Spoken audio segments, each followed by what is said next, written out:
You talked a lot about testing in this podcast, Ian. When we think about digital or like actually testing in the real world, physical prototyping and generating prototypes, how do you see simulation reducing this prototyping aspect in the future?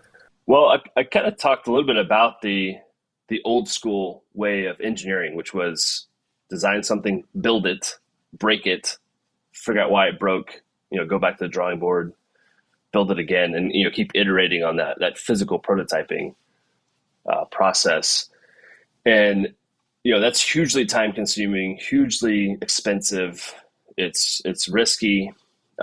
We think that digital prototyping, and not only digital prototyping, but things like digital qualification, digital verification of a design before you go, make your first prototype, will cut out 90% of that physical prototyping cost, time, and effort.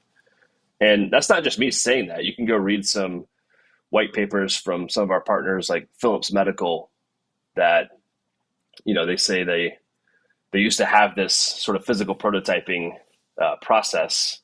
And there was some simulation up front. They would do some, basic simulations to try to optimize the medical device.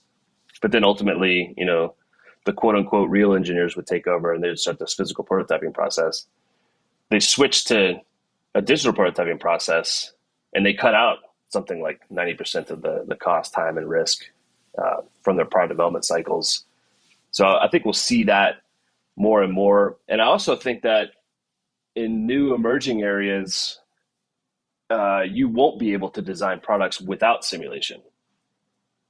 An example of that is how Tesla is simulating cars moving around in a virtual world to improve their ADAS systems and actually generate data sets to train AI. And they're using simulated data to train AI.